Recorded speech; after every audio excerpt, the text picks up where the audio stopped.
59 آیت نمبر ہے 59۔ بسم اللہ الرحمن الرحیم۔ الحمد للہ رب العالمین والصلاة والسلام علی سید الانبیاء والمرسلین وعلی آلہ واصحابہ اجمعین۔ اما بعد فاعوذ باللہ من الشیطان الرجیم۔ بسم اللہ الرحمن الرحیم۔ لقد ارسلنا نوحا الى قومه فقال يا قوم اعبدوا الله ما لكم من اله غيره اني اخاف عليكم عذاب يوم عظيم۔ صدق اللہ مولانا العظیم۔ نوح علیہ السلام اللہ تعالیٰ کے پہلے تشریعی رسول ہیں اور نوح علیہ السلام کی پہلی قوم ہے جس نے زمین پر شرک کا آغاز کیا۔ سورہ نوح میں اس کی تفصیل ہے کہ کس طرح شرک کا آغاز ہوا۔ نوح علیہ السلام نے اپنی قوم کو 950 سال سمجھایا اور اتنی استقامت کے ساتھ جد و جہد کی جس کا تصور بھی نہیں کیا جا سکتا۔ اللہ تعالیٰ نے سیدنا نوح علیہ السلام کو اتنا مستقل مزاج بنایا تھا۔ ان کی قوم کی عمریں اتنی لمبی نہیں تھی جتنی نوح علیہ السلام کی تھی۔ نوح علیہ السلام نے تقریباً 3 نسلوں کو سمجھایا۔ پہلی نسل کو سمجھایا، جب دیکھا کہ پہلی نسل نہیں راہ راست پر آ رہی، دوسری نسل کے انتظار میں رہے، پھر دوسری نسل کو سمجھایا، پھر تیسری نسل کو سمجھایا۔ بعض مفسرین کی رائے یہ ہے کہ 4 نسلوں کو نوح علیہ السلام سمجھاتے رہے، اور وہ جو چوتھی نسل تھی وہ تو نوح علیہ السلام کے پوتے پڑپوتے لگتے تھے، اور نہ صحیح وہ نوح علیہ السلام کی عمر کا ہی شرم و حیا کر لیتے۔ لیکن حدیث مبارکہ میں آتا ہے کہ نوح علیہ السلام کو بڑی بری طرح دکھ دیا جاتا۔ نوح علیہ السلام بوڑھے تھے اور عمر میں ان کے باپ دادوں سے بڑے تھے، لیکن یہ بدبخت کیا کرتے، نوح علیہ السلام کا گلا دبا دیتے، ان کو دھکے دیتے، اور نوح علیہ السلام کو جانور کے کچے چمڑے میں لپیٹ کر پھینک دیتے۔ حضرت نوح علیہ السلام کو اس طرح یہ لوگ دکھ دیتے۔ نوح علیہ السلام نے جب قوم کو سمجھایا تو صرف نوح علیہ السلام نہیں، ہر قوم میں قرآن قال الملأ کا لفظ استعمال کر رہا ہے کہ اس قوم کے جو بڑے لوگ تھے، اس لوگ کا جو مالدار اور خوشحال طبقہ تھا، اس نے نوح علیہ السلام کی دعوت کو رد کر دیا، بلکہ ہر نبی کی دعوت کو اس میں اور وسعت پیدا کر لیجئے، دنیا میں ہر اچھائی کو، ہر خیر کو، معاشرے کی جو مالدار خوشحال طبقہ ہوتا ہے ہمیشہ وہ رد کرتا ہے۔ ہمارے آقا صلی اللہ علیہ وسلم کے ساتھ بھی ایسا ہوا۔ نبی کریم صلی اللہ علیہ وسلم کے مد مقابل جو آئے وہ مکہ کے خوشحال لوگ آئے، مکہ کے سردار آئے۔ ہر زمانے میں بگاڑ کا سبب غربا نہیں رہے ہیں، غریب نہیں رہے ہیں۔ آج بھی دیکھ لیجئے، ہمارے یہاں بگاڑ کا جو سبب ہے وہ غریب لوگ نہیں ہیں۔ غریب لوگوں کی جو برائیاں ہوتی ہیں نا وہ چھوٹی چھوٹی ہوتی ہیں، اور جو خوشحال اور مالدار طبقہ ہوتا ہے اس کی جو برائیاں ہوتی ہیں وہ بڑی اور قومی سطح کی ہوتی ہیں۔ ہمارے یہاں یہ جو لفظ بولا جاتی ہے نا اشرافیہ، جو قرآن کا ملأ کا ترجمہ ہے، ہمارے یہاں دیکھ لیجئے 70 سالوں میں ہمارے ملک کے ساتھ جو کچھ کیا گیا ہے وہ کسی غریب نے نہیں کیا، وہ یہاں کے طاقتور ان لوگوں نے کیا۔ وہ مختلف طبقات کے لوگ ہیں، اس میں سیاستدانوں کا بھی ایک طبقہ ہے، اس میں عدلیہ کا بھی ایک طبقہ ہے، اس میں یہاں کے اداروں کا بھی ایک طبقہ ہے، یہاں کے بیوروکریٹوں کا بھی ایک طبقہ ہے۔ وہ جو کوئی 3000 4000 بندہ جو نسلاً بعد نسل اس ملک کو تباہ کر رہا ہے، یہی معاملہ ہر نبی کے ساتھ ہوا۔ ہر نبی کی دعوت کا انکار جو کیا ہے، ہر نبی کی دعوت کو جو رد کیا ہے، وہ مالدار اور خوشحال لوگوں نے کیا ہے۔ موسیٰ علیہ السلام کے تذکرے میں بار بار آ رہا، قال الملأ من قوم فرعون، قال الملأ من قوم فرعون، فرعون کی قوم کے مالداروں نے کہا۔ تو بگاڑ کا سبب یہ طبقہ بنتا ہے۔ وہاں بھی ایسے ہی ہوا۔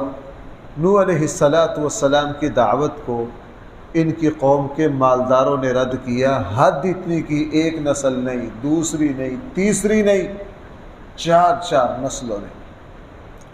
اور پھر نوح علیہ السلام نے پھر جو بددعا کی، شاید اتنی سخت بددعا کسی نبی نے نہیں کی، اور اتنا سخت عذاب آیا، اتنا عالمی سطح کا عذاب نہیں آیا، چونکہ جب اس اللہ کے بڑے پیغمبر نے اللہ کے سامنے جب دامن پھیلایا نا بددعا کے لیے، اور کہا ہے اللہ نہ میں نے دن چھوڑا نہ رات چھوڑا، جس وقت بھی مجھے توقع تھی یہ سمجھیں گی، میں سمجھا کے تھک گیا ہوں ان کو، اے اللہ اب ان کا ایک گھر بھی نہ چھوڑ۔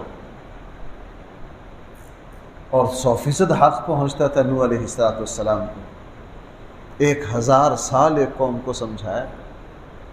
اور آپ سارے حضرات جانتے ہیں جس وقت نوح علیہ السلام کو اللہ تعالیٰ کی طرف سے کشتی میں ایمان والوں کو سوار کر کے لے کے جانے کا حکم ہوا، 70-72 آدمی تھے یا 80 آدمی تھے، اس سے بڑا قول نہیں ہے۔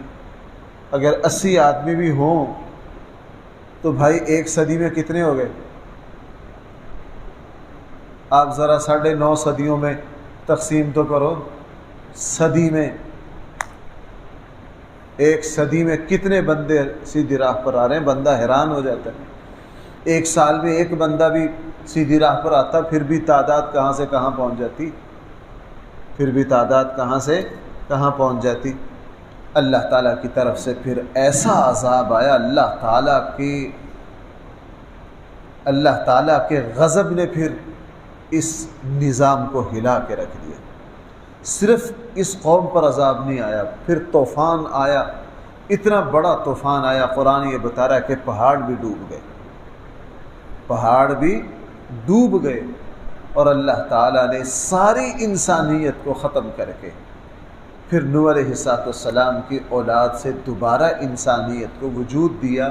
اسی لیے اب جتنے بھی انسانیت ہے وہ ساری کی ساری اولاد حضرت نوح علیہ السلام کی اولاد ہے۔ اسی لیے حضرت نوح علیہ السلام کو آدم ثانی کہا جاتا ہے، دوسرے آدم۔ ان کو بھائی کیا کہا جاتا ہے؟ آدم ثانی۔ اس لیے قرآن کریم نے ارشاد فرمایا لَقَدْ أَرْسَلْنَا نُوحًا۔ اور اس سے ایک بات رہ گئی، یہ جو میں نے کہا نا خوشحال لوگ، اور محسوس بھی یہ ہوتا ہے کہ خوشحال لوگوں کے نیکی کی طرف آنے سے برکتیں بھی پھر زیادہ پھیلتی، بھائی برکتیں بھی پھر زیادہ پھیلتی۔ ہمارے یہاں یہ جو مصیبتیں ختم نہیں نہ ہوتی، اس کی وجہ یہ ہے کہ خوشحال طبقہ توبہ کی طرف متوجہ نہیں ہوتا، توبہ کی طرف متوجہ نہیں ہوتا۔ بہرحال قرآن کریم نے ارشاد فرمایا لَقَدْ أَرْسَلْنَا نُوحًا، بے شک یقیناً ہم نے بھیجا نوح علیہ السلام کو اپنی قوم کی طرف۔ فَقَالَ يَا قَوْمِ اعْبُدُوا اللَّهَ، حضرت نوح نے فرمایا اے میری قوم صرف اللہ کی بندگی کرو۔ بھائی صرف کیا کرو؟ کل کے درس میں نے عرض کیا تھا ہمارے یہاں طرح طرح کی دعوتیں، جماعتیں، تنظیمیں، مسلک، پیروں کے اعتبار سے طرح طرح کی گدیاں. اس وقت تک مسلمان صحیح رخ پر نہیں چل سکتا جب تک اس کی دعوت کا بنیادی پتھر اللہ کی بندگی نہ ہو.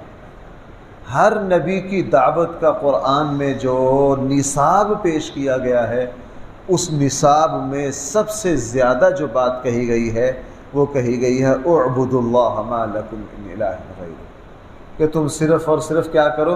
اللہ کی بندگی کرو. اور آپ حضرات جانتے ہیں وہ صحابی ربیع بن عامر رضی اللہ عنہ جس وقت رستم کے دربار میں گئے تھے تو رستم نے پوچھا تھا تم یہاں کیا لینے آئے ہو؟ تو انہوں نے بالکل یہی بات کہی تھی کہ ہم تمہیں بندوں کی بندگی سے نکال کر اللہ کی بندگی سکھانے آئے ہیں. اعبدوا اللہ، تم اللہ کی بندگی کرو. ما لکم من الہ غیرہ، تمہارے لیے اللہ کے سوا کوئی تمہارا معبود اور الہ نہیں ہو سکتا. انی اخاف علیکم، اگر تم نے میری دعوت کو قبول نہ کیا، انی اخاف علیکم، یقیناً میں ڈرتا ہوں تم پر، عذاب یوم عظیم، بہت بڑے دن کے عذاب کا خطرہ محسوس کرتا ہوں. قال الملأ من قومه، کہا نوح علیہ السلام کی قوم کے بڑے لوگوں نے، سرداروں نے، انا لنراک فی ضلال مبین، حضرت نوح کو کہہ رہے ہیں یقیناً ہم آپ کو کھلم کھلا گمراہی میں دیکھتے ہیں. نوح علیہ السلام کو وہی کیا کہا؟ کھلم کھلا کس میں دیکھتے ہیں؟ انہوں نے گمراہی والی کون سی بات دیکھ لی؟ ہر نبی کو کہا گیا، رسول اللہ صلی اللہ علیہ وسلم کو توبہ نعوذ باللہ، توبہ نعوذ باللہ. آپ علیہ السلام کو گمراہ کہا گیا کہ آپ سے گمراہی پھیل گئی ہے. دنیا میں کا اصول ہے کہ جھوٹ کے بارے میں اتنا پروپیگنڈا کرو کہ جھوٹ سچ کی جگہ آ کر بیٹھ جائے، اور جو سچ ہے وہ اتنا کہ ذلیل ہو جائے کہ لوگ اس کو نام لینے سے کترائیں اور ڈریں. اب دیکھیں نا، اہل بیت نے قربانی کس لیے دی؟ چونکہ اہل بیت کی قربانی دینے کا مقصد اگر اجاگر کیا جائے، بھائی میری بات سننا، اگر وہ مقصد اجاگر کیا جائے تو پورے عالم اسلام میں یہ جذبہ پروان چڑھے گا کہ نظام حکومت خلفائے راشدین اور قرآن کا ہونا چاہیے. اسلامی انقلاب برپا ہوگا. بڑی سازش سے اور بڑی ذہانت سے اہل بیت کے بارے میں اتنا جھوٹ بولا گیا، مستقل ایک فرقہ تیار کیا گیا 1400 سالوں میں، جو محرم میں اتنا سینہ پیٹتا ہے، پوری دنیا میں ایسا جتن کرتا ہے کہ مسلمانوں کو یوں لگتا ہے کہ اہل بیت نے جو قربانی دی نا وہ صرف جو کچھ محرم میں ہو رہا ہے اس کام کے لیے، اس کام کے لیے، یعنی جو مقصدیت تھی، جو اتنی بڑی قربانی اور شہادت کے پیچھے جو جذبات تھے ان کو سرے سے مٹا دیا. ان کو بھائی سرے سے کیا کر دیا؟ مٹا دیا. تو یہی معاملہ یہاں ہے. نوح علیہ السلام کو کہا انا لنراک فی ضلال مبین، بے شک ہم آپ کو واضح گمراہی میں دیکھ رہے ہیں. قال یا، قربان جائیے نبیوں پر، آگے کیسا تہذیب والا جواب دیا. قال یا قومی لیس بی ضلالہ، اے میری قوم میں گمراہ نہیں. اگر نوح علیہ السلام کی جگہ ہم ہوتے نا، بازو چڑھا کے ان کی 7 نسلوں کو گمراہ کہتے، کوئی 200-400 گالیاں دیتے.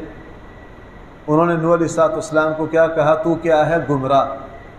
تہذیب دیکھیے نوح علیہ السلام کی، آگے سے کس شرافت کے ساتھ ان کو یہ بھی نہیں کہا میں گمراہ نہیں ہوں تم گمراہ ہو، یہ بھی نہیں کہا، صرف اتنا کہا میں گمراہ نہیں ہوں۔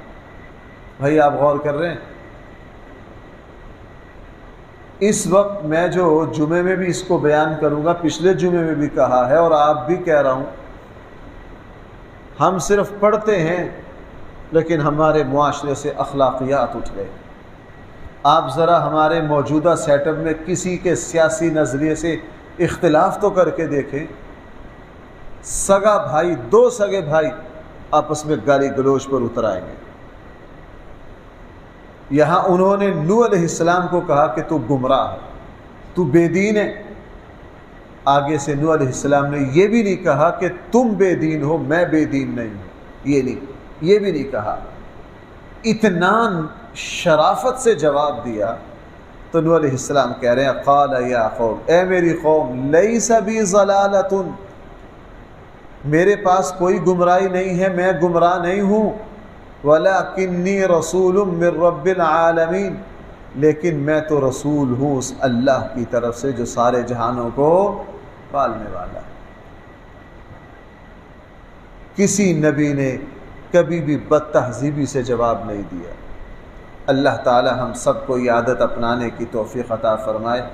اور بھائی چونکہ ہم واعظ و نصیحت کرتے ہیں، ممبر پر بیٹھتے ہیں، اگرچہ اس میں بڑی خامی ہے، کبھی غصہ آ جاتا ہے، ہم بھی جوش میں کوئی سخت جواب دے دیتے ہیں۔ ایسی آیات پڑھ کے دل سے دعا تو بڑی نکلتی ہے، اللہ ہمارے اندر یہ خوبی پیدا کر کہ ہمیں کوئی سخت سے سخت بات کہے تو ہم اس کو نرم سے نرم جواب دیں جو اسلام کی تہذیب کے مطابق ہو۔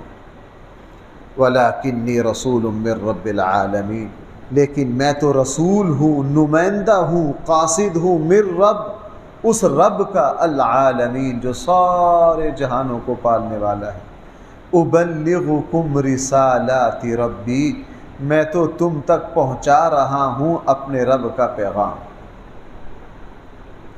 شرافت دیکھیے نبی کی، کتنی پاکیزہ زبان استعمال کر رہے ہیں۔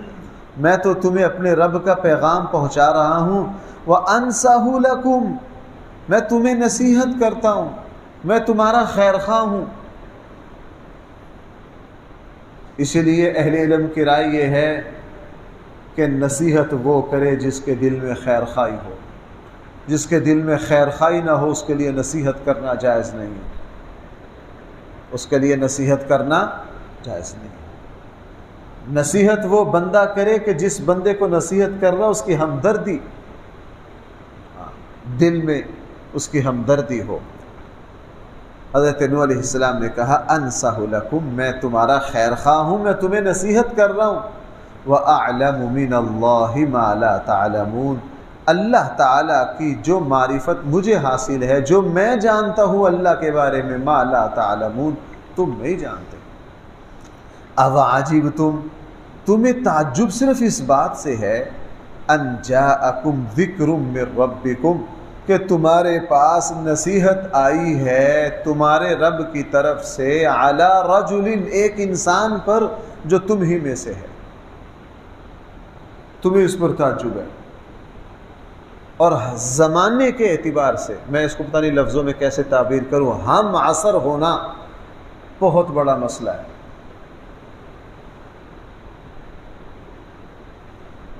ہم عصر ہونا، ہم چونکہ ہم عصر ہیں نا، برابر کے ہیں، ایک دوسرے کی خوبیوں کو نہیں مانیں گے۔ معاصرت بہت بڑا مسئلہ ہوتی ہے، بڑے بڑے اہل علم میں ہم عصر ہونے کی وجہ سے عداوتیں ہوتی۔